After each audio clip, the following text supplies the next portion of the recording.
Oke, kemudian kalian buka materinya terlebih dahulu, teman-teman. Jadi, kemarin kan kita udah uji instrumen, kemudian mungkin minggu depan kita langsung ke asumsi klasik. Tapi sebelum ke asumsi klasik, kita bahas dulu terkait dengan uji chi-square. Tapi walaupun bacaannya chi-square, tapi tulisannya chi-square, tapi dibacanya chi, teman-teman. Jadi, kita akan membahas terkait uji chi-square. Apa sih uji chi-square? Di sini berguna untuk menguji hubungan atau pengaruh dua variabel, tapi variabelnya dalam bentuk nominal ya, teman-teman. Nah, kalau misalnya datanya itu bukan data nominal, gimana?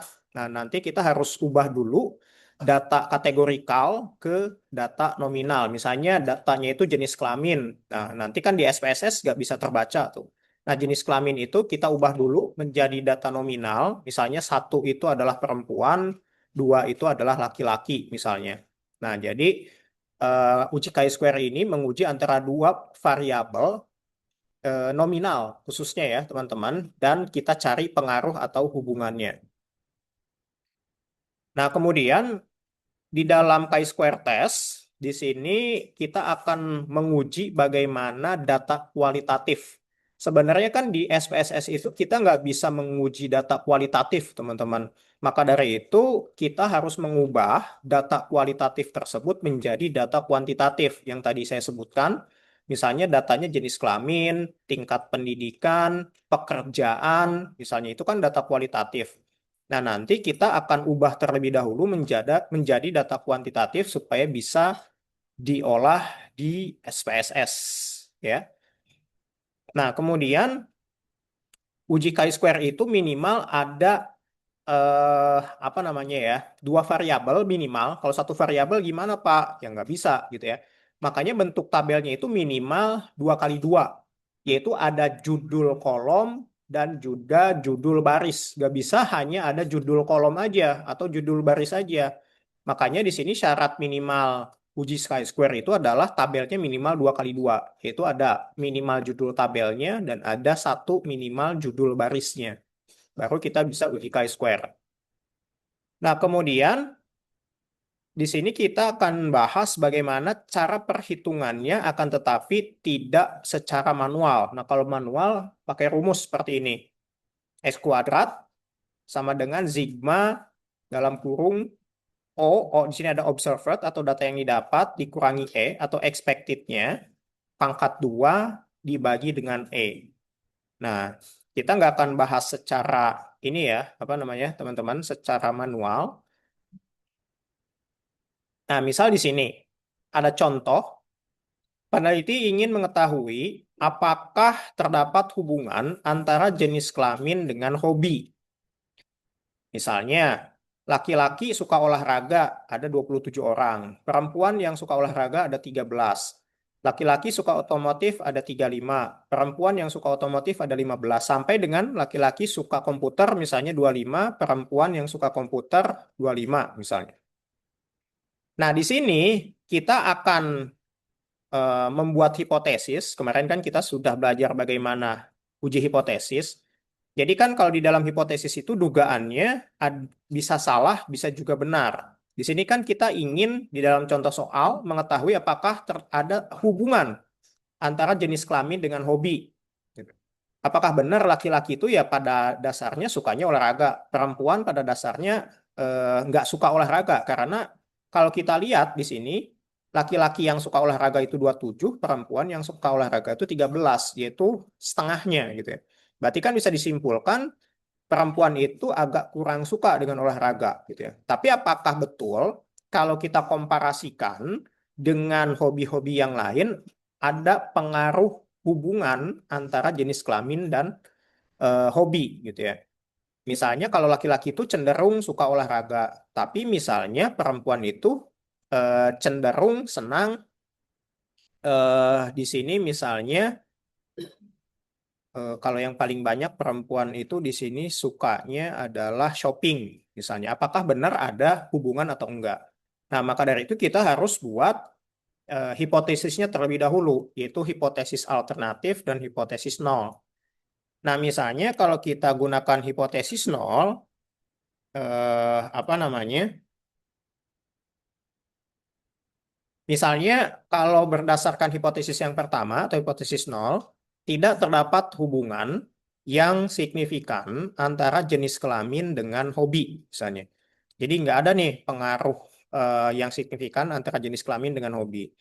Kemudian hal alternatifnya, terdapat hubungan yang signifikan antara jenis kelamin dengan hobi, misalnya. Jadi kita ingin menerka gitu ya, kita ingin menguji menggunakan chi-square, akan tetapi kita buat hipotesisnya dulu. Nah, pengujian kita kan berdasarkan hipotesis bisa salah, bisa benar. Kalau misalnya salah, berarti nggak ada hubungan. Kalau benar ya berarti memang ada hubungan. Nah, nanti hasil outputnya itu kalau di dalam SPSS ada yang namanya tabel kontingensi di sini. Yang terdiri dari judul kolom dan judul baris. Nah, judul kolomnya di sini adalah hobi, gitu ya. Judul barisnya di sini adalah jenis kelamin, gitu ya.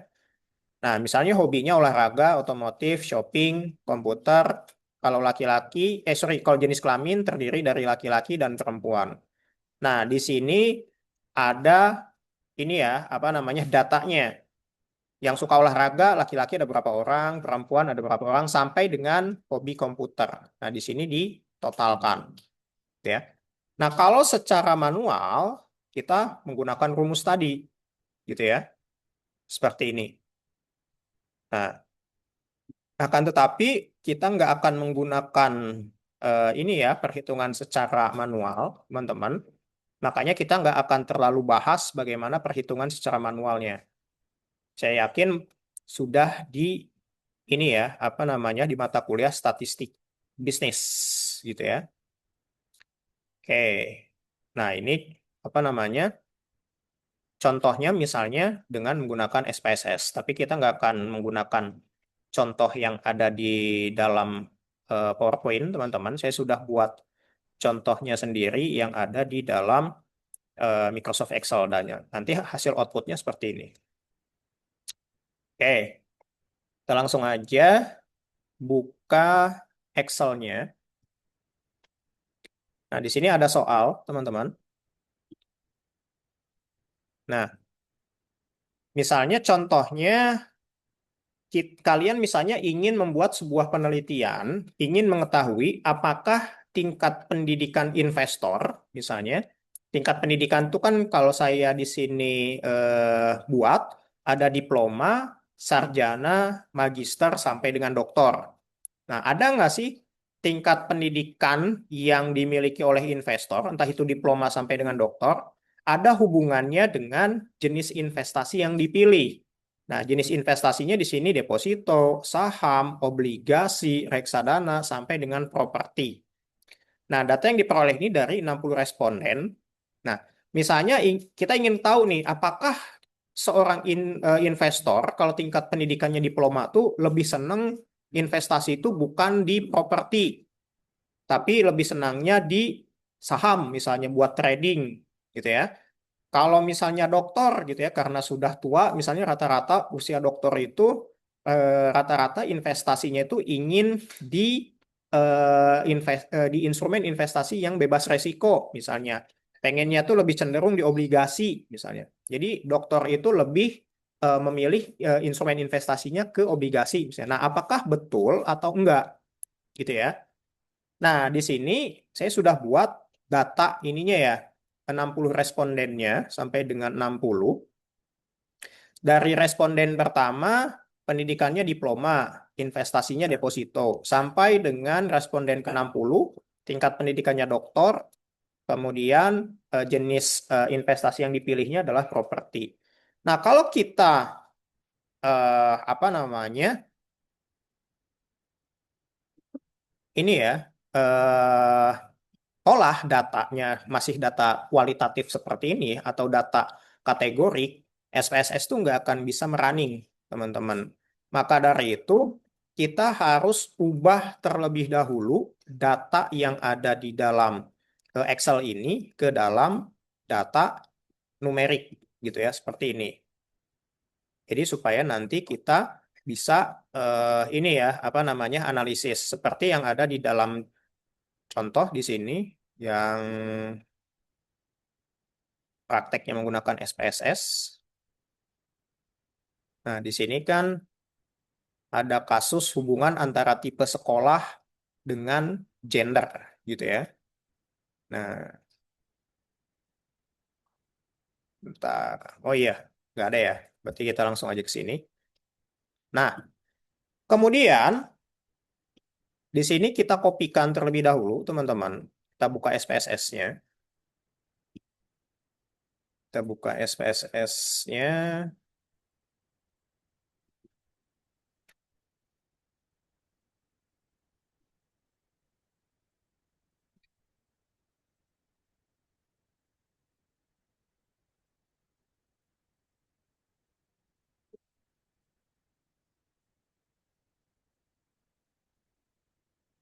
Oke. Kemudian, seperti biasa, di dalam saya split screen, biar lebih jelas. Seperti biasa, ada variable view, data view. Kita kopikan data yang ada di Excel tadi. Ini ya. Tapi yang kita kopikan adalah hanya datanya saja, tidak dengan judul kolomnya. Oke. Kemudian kita kopikan di variable view di sini. Nah, kemudian saya full screen aja biar lebih jelas. Kita ke variable view.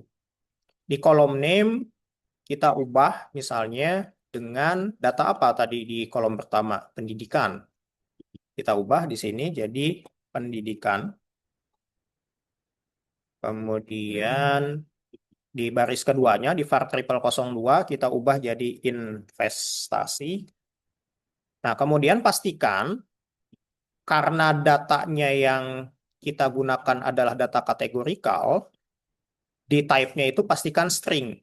Takutnya itu di pengaturan default di komputer kalian itu eh, defaultnya itu numerik misalnya. Nah, nanti ini nggak akan running teman-teman. Jadi misalnya kalau numerik seperti ini misalnya default kalian itu kalian ubah dengan mengklik titik tiga ini yang tadinya numerik misalnya ubah jadi string gitu. Takutnya pengaturan defaultnya nggak string teman-teman. Nah kemudian di labelnya di sini kita beri keterangan lagi, misalnya di baris pertama tadi pendidikan investor. Kemudian di baris kedua adalah jenis investasi. Nah, di kolom value-nya, nah, baru kita di sini apa namanya beri keterangan tambahan lagi. Tadi di sini untuk yang pendidikan investor, kita nggak akan bisa merunning teman-teman data kategorikal atau numerik tadi atau sorry data non numerik tadi atau data kualitatif. Jadi kita harus ubah data kualitatif tadi, misalnya diploma di sini menjadi satu, sarjana menjadi dua, magister menjadi tiga, doktor menjadi empat, gitu ya, supaya bisa terunning nanti. Nah, misalnya di sini kita ubah lagi value jadi satu, sorry, value-nya misalnya satu, labelnya di sini adalah diploma, kita add. Dua menjadi sarjana, kita add lagi. Tiga menjadi magister, kita add lagi. Empat jadi doktor, kita add. Nah, kemudian oke. Kemudian yang di baris kedua, yang jenis investasi, satu adalah deposito. Saat ini pukul 9. Kemudian dua adalah saham. Tiga adalah obligasi. Empat adalah reksadana. Lima adalah properti. Kemudian kita klik OK. Nah, setelah data siap, di sini kita tinggal menjawab pertanyaannya, gitu ya. Pertanyaan yang ada dalam soal, gitu ya nanti. Tapi caranya sangat simpel, teman-teman. Setelah data siap, kita hanya tinggal klik deskriptif statistik, kemudian cross tab, kemudian, oke, kita langsung aja. Kita klik analyze, kemudian deskriptif statistik, kemudian deskriptif, sorry, kita ulang lagi, cancel. Kita klik analyze, kemudian deskriptif statistik, kemudian pilih cross tab. Nah, akan muncul menu cross tab seperti ini. Kita pindahkan variabel pendidikan investor ke kolom row dan jenis investasi ke bagian kolom. Oke. Kemudian klik sell. Nah, sorry. Eh, Klik statistik, sorry teman-teman, bukan klik sell, klik statistik. Nah, di sini muncul cross tab statistik di sini. Nah, di sini kan belum tercentang ya uji chi-square-nya. Di sini ada chi-square, ada correlation. Nah, kita klik yang chi-square di sini. Kemudian continue gitu ya. Kalau sell itu kalau kita ingin membuat tabel cross tab-nya ya, teman-teman. Tapi bolehlah sekalian. Jadi kalian yang di bagian cell-nya klik row, column, and total di percentage-nya, teman-teman. Di count-nya kita pilih observed. Oke. Kemudian di non-integer rate-nya kita klik round cell count, gitu ya. Kemudian klik continue, kemudian klik OK. Nah, di sini akan ada 3 jenis tabel, teman-teman. Oh, nih, sorry. Chi-square test-nya error di sini nih. Ternyata nggak bisa datanya itu dalam bentuk ini, teman-teman. Dalam bentuk data kualitatif di sini nih. Nah, ini kan data kualitatif ya, teman-teman. Yang tadi itu. Berarti kita gunakan yang kedua nih yang ada di dalam Excel. Jadi bukan yang ini. Nah, kebetulan saya sudah indahkan atau sudah buat gitu ya. Diploma itu jadi 1, kemudian sarjana itu jadi 2. Jadi kalian pakai data yang langsung numerik di sini. Nah, di sini. Kopikan yang di Excel, yang data numeriknya ya, bukan data yang kualitatifnya. Nah, kita ganti yang di SPSS di sini, yang di variable view, sorry, yang di data view di sini kita ubah datanya, oke, oke, datanya kita ubah di sini jadi data numerik langsung, ya, karena nggak terbaca uji chi-square-nya. Yang terbaca itu untuk ini ya, teman-teman, kalau kita membuat tabel di sini antara pendidikan investor dengan jenis investasi. Nah, kalau kita ingin menguji chi-square, ternyata nggak bisa nih. Kalau misalnya datanya itu data kualitatif gitu ya. Jadi harus kita ubah yang tadinya di Excel kualitatif menjadi kuantitatif juga. Nah, kalau untuk membuat tabel cross-tab-nya ini bisa, tapi kalau untuk menguji chi-square-nya ini nggak terbaca gitu ya. Kalau di dalam ini ya, di dalam hasil output SPSS-nya. Jadi kalian di sini menggunakan data ini ya yang ada di Excel, data yang kuantitatifnya atau data numeriknya langsung. Jadi yang sebelahnya, gitu ya. Nah, kemudian kita ke SPSS lagi, kita lakukan hal yang sama dengan tadi, gitu ya. Karena datanya sudah siap ya, kita hanya mengubah, oh sorry, type-nya nih, yang tadinya string, di sini jadi numerik, karena datanya yang tadi kita, oke. Nah, ini dia, yang tadinya string jadi numerik, teman-teman. Oke.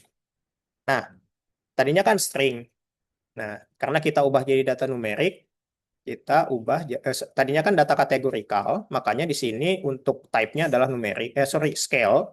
Tapi karena kita datanya sudah kuantitatif, maka di sini jadi type-nya numerik. Nah, yang lainnya kan sudah kita custom tadi ya, sudah kita adjust. Nah, langkahnya sama, kita tinggal klik Analyze, Descriptive Statistic, pilih Cross Step. Nah, kemudian ini kan sudah ini lagi ya, kemana? Tadinya kan kalau kita reset itu di bagian sisi sebelah kiri ya variabelnya. Nah, kita pindahkan investor ke bagian row, jenis investasi ke bagian kolom. Di dalam statistik, kita klik chi-square, ya, kemudian continue. Di dalam sel, kita pilih observed, row, column, and total, dan juga round cell count. Sisanya nggak usah di checklist. Klik continue, kemudian tinggal klik OK. Nah, sekarang tabel chi-square-nya bisa terbaca, teman-teman. Kalau tadi kan yang di analisis awal nih, karena datanya belum kita ubah, hasilnya error ini. Tapi setelah kita ubah jadi data numerik, hasilnya terbaca nih.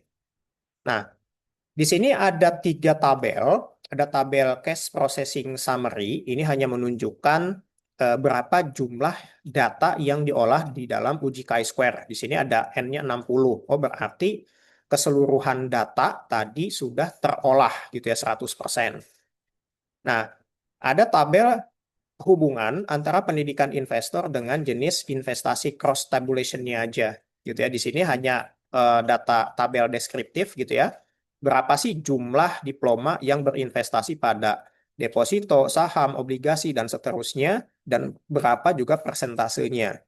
Nah, kalau ingin mengetahui bagaimana hubungan antara jenis pendidikan dengan jenis investasi yang dipilih atau tingkat pendidikan dengan jenis investasi yang dipilih, kita lihatnya di tabel chi-square di sini. Oke.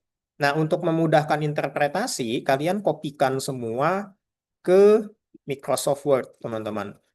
Nah, jadi hasilnya seperti ini nih.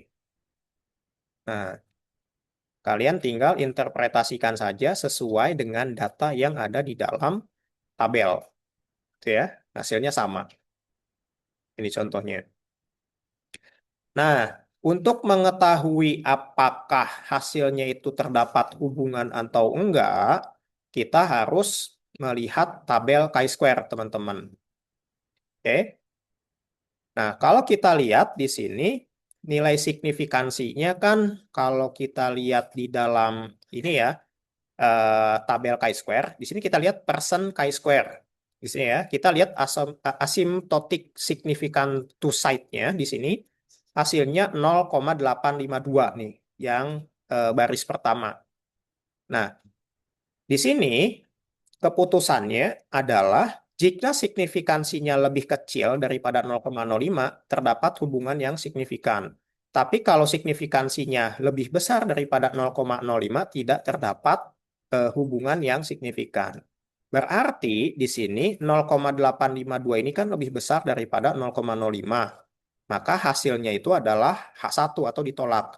Jadi artinya tidak terdapat hubungan yang signifikan antara tingkat pendidikan investor dengan jenis investasi yang dipilih gitu. Jadi kalau kita lihat hasilnya itu 0,852 ini nggak signifikan hasilnya atau nggak ada hubungan gitu ya antara jenis pendidikan tingkat pendidikan dengan jenis investasi. Jadi mau dia diploma, sarjana, doktor gitu ya, masing-masing bisa saja memilihnya deposito, masing-masing juga bisa memilihnya properti ataupun saham. Jadi nggak ada hubungan. Jadi nggak berarti misalnya diploma itu karena dia tingkat pendidikan diploma kebanyakan saham, karena dia tingkat pendidikannya doktor misalnya kebanyakan properti itu nggak gitu ya, nggak seperti itu. Jadi nggak ada hubungan di sini. Oke, that's it. Itu aja teman-teman untuk uji chi-square di dalam statistik gitu ya. Seperti biasa, kalau tanpa latihan nonsen teman-teman. Jadi saya sudah buat tugasnya juga di sini. Nah, tugasnya itu adalah kalian misalnya ingin meneliti bagaimana hubungan antara program studi yang kalian pilih dengan jenis hobi olahraga. Apakah mahasiswa manajemen lebih suka futsal, terus bisnis digital apakah lebih sukanya basket dan seterusnya. Nah, kalian analisis dengan data random, teman-teman. Nah, ini data randomnya. Variabel pertama, kalian buat data random dari skala 1 sampai 4. Kalau data yang kedua atau variabel kedua, kalian buat data random 1 sampai 7. Nah, di sini menunjukkan kalau misalnya 1 itu manajemen, 2 itu bisnis digital ya, kalau di variabel program studi ya, sampai dengan 4 itu pariwisata. Kalau di variabel hobi olahraga, 1 itu futsal, 2 basket, sampai dengan 7 itu pencaksilat. Gitu ya. Nah, yang diminta adalah kalian melakukan uji chi-square. Kemudian lakukan interpretasinya seperti yang tadi sudah kita bahas. Gitu ya. Masih ada waktu 30 menit. Silahkan kalian kerjakan. Kalau sudah selesai, silahkan pulang. Deadline-nya hari ini aja lah. Ya. Jam 23.59. Jadi kalau selesai di sini, boleh kalian pulang. Tapi kalau belum selesai di lab, kalian bawa pulang tugasnya. Ya. Oke, silakan kerjakan. Dan minggu depan kita offline apa online ya? Lupa saya. Online ya? Saya takut ketukar karena kita kan baru 70%-nya sekarang ya. Berarti minggu depan online ya? Berarti minggu depan online seperti biasa kita masuk ke materi selanjutnya untuk minggu depan uji asumsi klasik gitu ya. Oke, saya akhiri teman-teman. Selamat mengerjakan yang udah boleh pulang. Sampai ketemu minggu depan di sesi online. Saya akhiri. Selamat pagi. Assalamualaikum warahmatullahi wabarakatuh.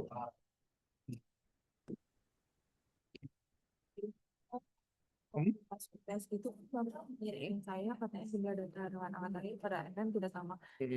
Ternyata pas saya cek itu saya tuh kurang satu kata itu pak. Ya, makanya kan nggak sama berarti. Ya jadi gimana pak? Revisi apa gimana tuh?